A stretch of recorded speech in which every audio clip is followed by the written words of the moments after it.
Tu prépares quoi? Un gratin. Avec des patates? Avec des patates.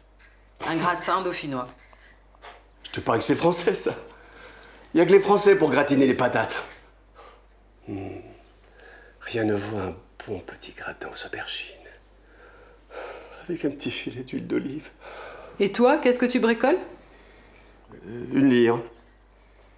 Hermès m'a refilé une vieille lyre trouvée dans son garage. Une 5 cordes. Et là, j'en rajoute 2. 7 cordes. Ça va donner grave. 5 cordes, je pense que ça suffisait. Mais tu rigoles.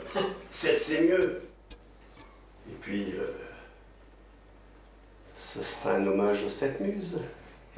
Elles sont 9. Comment ça, 9? Bah oui, et j'en sais quelque chose.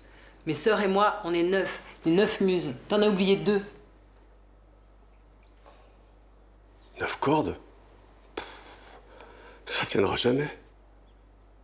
Bon.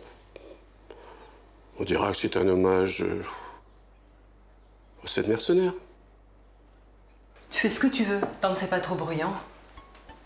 La lyre, c'est cool. Tu peux en jouer assis. Là, tu vois, je suis assis. Tranquille. Tu peux en jouer debout. Comme ça. Tu peux même en jouer allongé, si tu veux. Et là, c'est très pratique pendant les banquets. Et pour draguer les filles, ça peut le faire? Mais tu m'étonnes que ça peut le faire. Y a pas mieux. Ouais, parce que la batterie pour draguer dans la cour, c'est pas pratique. Eh bien là, les filles dans la cour, elles vont tomber comme des mouches. Tu peux me croire. Bien.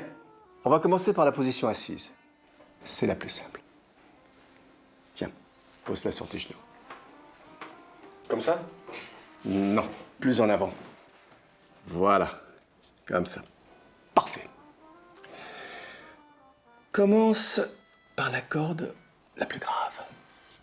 Avec l'index, sans crisper.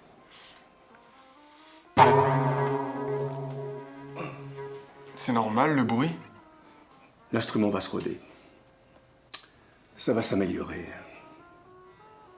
Fais-moi voir tes ongles. Oh là là.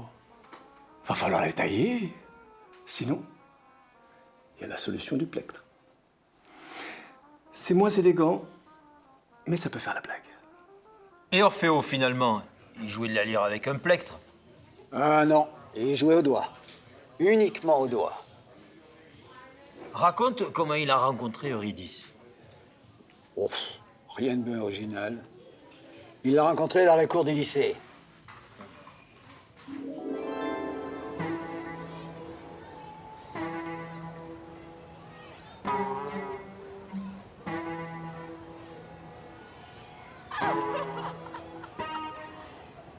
Au début, Orfeo, il n'était pas très doué avec sa lyre. Peut-être à cause de ses années de batterie. Va savoir. En tout cas, aucun succès auprès des filles. Pas de bol. Seule Eurydice semblait capable de supporter sa musique. Mais elle était un peu dure d'oreille. Et certains disaient qu'elle était sourde comme un pot. Eurydice était sourde? Enfin, malentendante, c'est plus poli.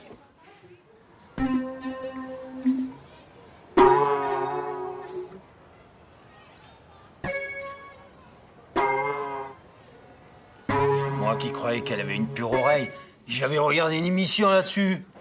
Mais mon pauvre Dédé, faut jamais croire ce qu'on dit à la télé. Mais ils se sont quand même mariés. Ça, c'est vrai. Ça, c'est vrai, ils se sont mariés. Cérémonie mémorable. D'abord, il y a eu l'alliance qui est tombée par terre. Je te remets cette alliance, signe de mon amour et de ma fidélité. Oula. Pas bon, ça. Ouais, mais ça, c'est rien. Ensuite, c'est l'organiste qui a fait une attaque.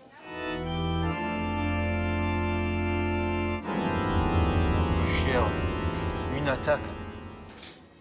Pas bon du tout, ça. Attends, c'est pas fini. Il y a aussi eu la corde de la cloche qui s'est rompue. Oh malheur. Mais il y a eu pire. Lors du banquet, la mariée a jeté sa jarretière. Ouais, normal. Et tu sais où elle a atterri, cette jarretière? Où ça? Dans le vin de messe. C'est vrai? Mais non, Dédé, je déconne, là. Il est con, ce con. Oh, putain, j'étais naïf, hein, c'est incroyable.